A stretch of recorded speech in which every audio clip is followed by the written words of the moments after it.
Hey everybody, thanks for listening to and watching On the Podcast, a short episode format podcast that you can listen to or watch when you're doing your business on the pot.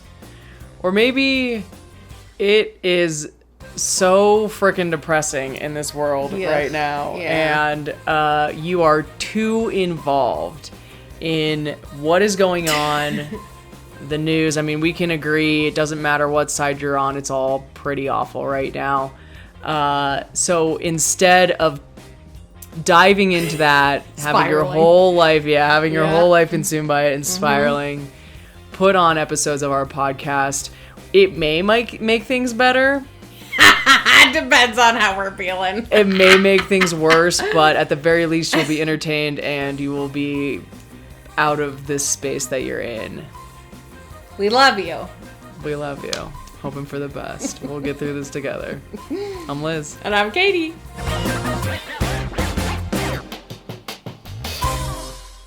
Hey, Liz. Hey, Katie. What are we talking about today? All right, Katie. So we're recording this just before the Winter Olympics start off, and so by the time we get to this person, they've been in the news quite a bit lately. By the time that we get to, by the time that this airs, we will probably already know what has happened. Uh-huh. I don't have high hopes. Is it Michaela Schifrin with her torn ACL? Okay, Michaela Schifrin did not tear her ACL. Lindsey Vonn did. Oh, no. Yeah. Yes, this is about Lindsey Vonn. Yeah. Who's Michaela Schifrin? Michaela Schifrin is younger than her. She's like Lindsey the next. Vonn. That's right. Yeah. That's right. Oh, dear God. Okay, that headline came in of like, Lindsey Vonn blew her ACL, but she's still planning on competing. Look, and I was like, Jesus. Look. What? Just you wait. Because we're going to talk about Lindsey Vonn. She's something else. I'm a Lindsey Vonn fan. I've also myself torn an ACL. And I can tell you that the most painful parts of a torn ACL is moving your body side to side. And I don't know if you know this, but when you ski, that's what you do. And if she was just going straight downhill, it wouldn't be an issue. But like the whole point of her races is to turn. Oh. So I don't know how she's going to do it. God bless her. But we're going to talk about her and everything that she has accomplished and overcome, and it's quite amazing. So before we absolutely dive in, I love the Olympics. Truly, I love them so much. I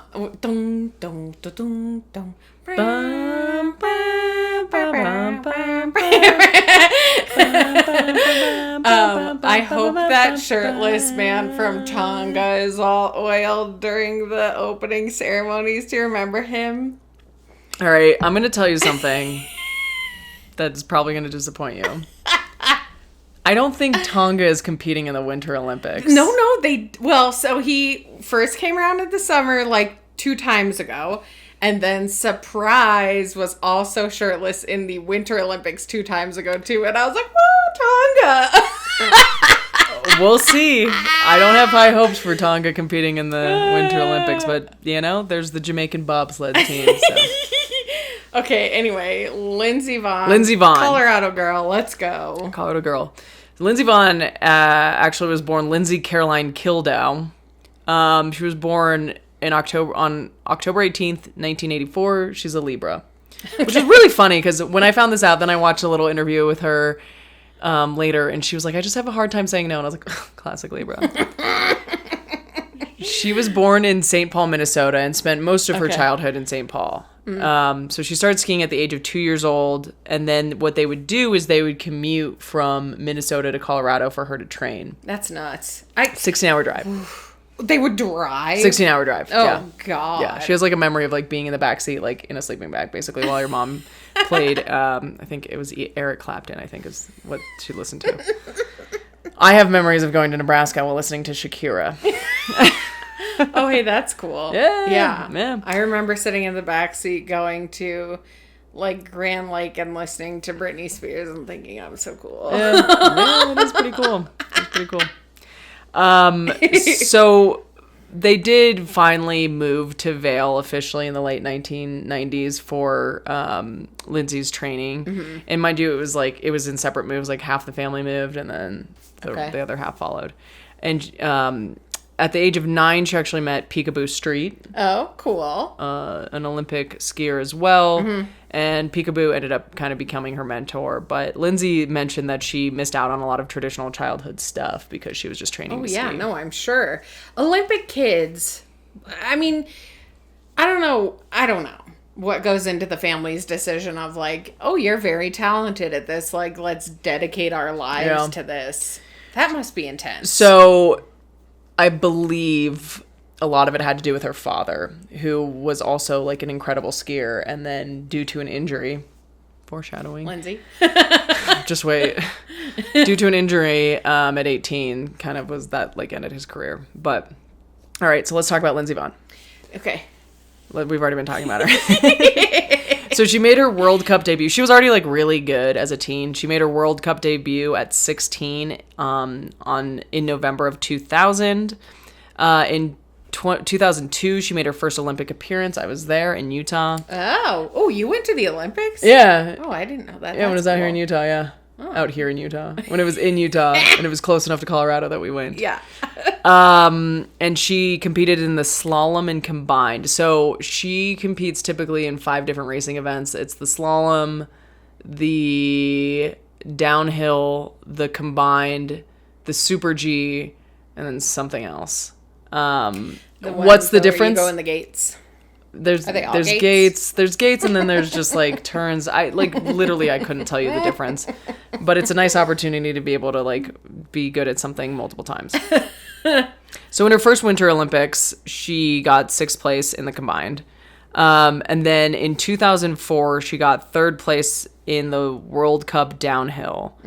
She then ended up with 5 more World Cup podiums in 2 months after that. So she's like 20 years old, yeah. Then in 2006, she had her second Olympic appearance where she crashed and was airlifted during a practice run. Is that the very classic one of her rolling down the hill? Nope, not that one yet. Nope. Which I was going to say, her crashing is the theme of her life. Oh, God. And it happens. Like, you have to go so fast that it is very easy to not quite catch an edge and destroy yourself. And for Lindsey, she pushes herself so hard that some athletes will pull back. Yeah. And then they're not as fast. She was just like, let's go. And so this is why she's crashed a lot. Yeah. So she gets airlifted during this practice run. She's in the hospital. She returns 2 days later and ends up placing 8th. And then won the Spirit Award for basically coming back and competing. I don't know. I have a feeling that was kind of like a pouring salt in the wound thing for her. No? No, I don't think so. Okay, well then good. So in 2007, she wins silver in the downhill and Super G at the 2007 World Championship. And she also has a training crash then during the slalom and tears her ACL. Is that the first time it's been torn? I believe this is the first time it's been torn. Also in 2007, she marries Thomas Vonn, thus going from Lindsey Kildow to Lindsey Vonn. Okay. They actually started, he was also on the U.S. Olympic team. They had started dating when she was 17 and he was 26. And her dad was not happy about it. He didn't even know they were together until 2 years later when they moved in together. She was 19. He wasn't stoked about it. That ended up creating a separation in their relationship. They didn't speak for many years. And Thomas actually ended up taking over everything for her, like management, training. I think he was an assistant coach to her, all this stuff. He basically controlled all of her career while they were together. Okay. And her dad wasn't even invited to the wedding. Oh, yeah. No. Ooh, rough. So in 2008, she wins the overall World Cup title. She's the second woman in the U.S. to do this, and she wins again in 2009. Cool. She then ends up breaking the American record of 18 World Cup wins. Wow. And then she wins the first then she wins. She's the first American woman to win the world title in Super G. Cool. So Lindsey's just breaking records left and right. Yeah. She ends up having a crash again that year in 2008. We're going by years, by the way. Where she bruises her arm and she ends up winning 3 races with her arm in like an arm brace. I might say I kind of remember that. And thinking like, oh my God, you're in a brace, skiing, competing, and still winning. Yeah. Like, it's incredible. Yeah, yeah. But also, it's okay to pull back. Yeah. So by the end of 2008, she'd totaled 28 World Cup wins. Wow. And then in 2010, she had 33 World Cup wins, passing Bodie Miller, her American teammate who was leading it for the American male side. Mm-hmm. She also in 2010 wins her 3rd consecutive world title. And then we have the 2010 Olympics, in which she had a shin injury going into it, and she said it was excruciating pain, but chooses to compete anyway. Gets the gold in downhill, and is the first U.S. women to get gold in downhill at the Olympics. Wow. And then she crashes for the rest of the events, and she's done. And honestly... Is that the tumbly one? No, we'll see it. We're about to get to it.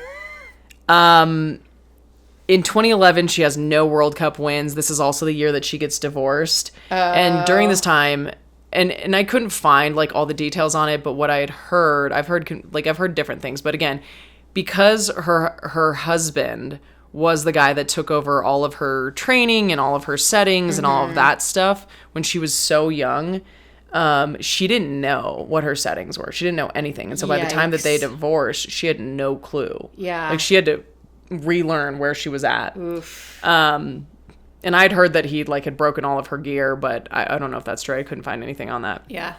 So it's no surprise that in 2011 she didn't get a win, because I think she was like trying to refigure out how the heck she skis and what she's doing. Plus you're going through a divorce and it's a whole thing. Yeah. In 2012, she has some wins, she has some misses, she's getting back into the swing of things.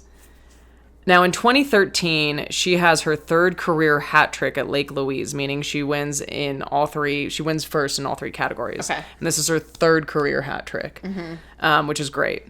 And then that makes her the 2nd winningest woman of all time. Wow. For those of you who don't know, I found out that not everybody knows that winningest is a word, and it means that you've won the most. Do we know who number 1 is? Yeah, it was some woman, but we'll get to that. Okay. Well, we won't ever mention her. It doesn't matter. She's no longer... Whatever. Yeah, it doesn't matter.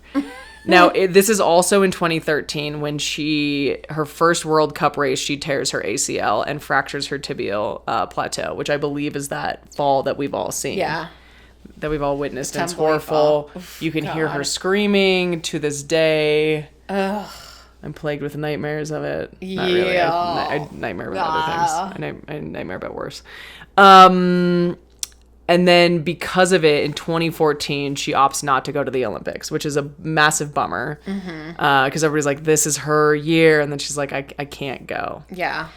Well, she ends up at the end of 2014 in December winning the World Cup at downhill again. And it's her 2nd race back.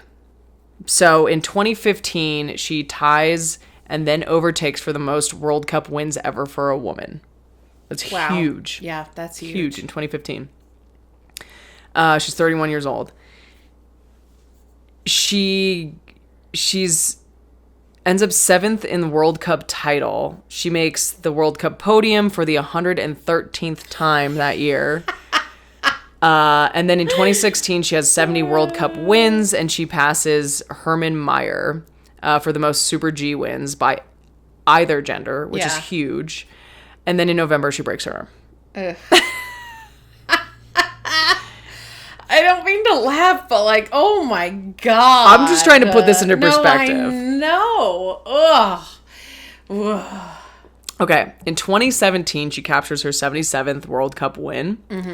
In 2018, she places 6th in the Super G Olympics and bronze in downhill. I remember this very well because I remember being like, this is Lindsey's kind of last final run. Yeah. She'll be okay. Like, she's going to do it. And she just, like... Didn't. She was slow. She was scared. You know, Obviously. She basically had no knees at this point. Yeah. So in 2019, she announces that she'll retire after the season. Her goal had always been to pass Ingmar Steinmark's World Cup victories. Okay. She was already the winningest female World Cup skier by quite a bit at this point, but she really wanted to pass the all-time. So she was like, 2019, I have to retire no matter what. Hopefully this is the year that I'll do it. Yeah. She ends up crashing at Copper. She wins the bronze at World Cup, and she's then forced to retire because of the crash on February 10th in 2019. She had she was 4 wins short of passing him. Ugh. Okay. So it's 2019. So 4 wins short. I mean, I get it. You set a goal, you want to achieve it. That's fantastic. But, like, look at what you've done with the rest of your life. Incredible things. It's 2019. We're like, damn, she was so close. She's had such an amazing career. It's been so up and down, but, like, holy cow. At least she's, like, the winningest female in the World Cup. Yeah. She's never coming back. Her body's wrecked. She's talked about it. She's talked about it. She's like, I'll probably be in a wheelchair. In January 2023, she's the first woman to ski Strife, not competitively, but it's a run in Austria that was in the Olympics decades ago. Mm-hmm. Well, on November 14th, 2024... Oh, my birthday. Yep. After 2 knee replacements, she says, I'm coming out of retirement. The bionic woman. She's 40 years old. She says, I'm coming out of retirement. 40? 40 years old. 2 new knees. Her very first race at Copper, she gets 24th out of 45 people. Yeah. Fine. She's been retired for many years. Yeah. She has 2 new knees. In 2024 at the World Cup, she places 14th at the Super G, 6 on downhill. And then she gets 2nd in the Super G at the World Cup on March 23rd, 2025. And then just this December 12th, 2025, she wins the World Cup downhill. Oldest person to do it at 41 years old, and it's her 83rd World Cup win. I mean, it's freaking amazing. I hope she, like, continues freaking until she's, like, amazing. 65. 1,000%. 1,000%. I was so stoked when I saw it. I was like, holy shit, let's go, Lindsey. Oh, my God. Now, this just happened. For you and me, this happened, I think, 5-6 days ago. Yeah. By the time this comes out, this is old news. On January 30th, 2026, she had a fall. Yeah. And this is all they're saying, that she has ruptured her ACL. Yeah. I'm pretty sure that means torn, if not worse. Exploded. Ruptured means ruptured. Exploded. And she is days away from competition. Oh, yeah. And she's going. And she's putting a frickin' brace on her knee, and we will see what the fuck happens. If she does okay, in all honesty, with 2 new knees, I wouldn't be surprised if she comes back in 4 years, but she has to keep herself well. She has to keep herself healthy. And I just wanted to, like, mention a few more things. So she held on to that winningest female World Cup title for 4 years before she was passed by Michaela Schifrin. In 2023. Okay. And we, of course, have to mention that at one point she had a relationship with Tiger Woods. Yep. Remember that. And one final note, sadly, her mother died of ALS in 2022. So she's been through it. She's a freaking champ. Like I said, I'm not hopeful.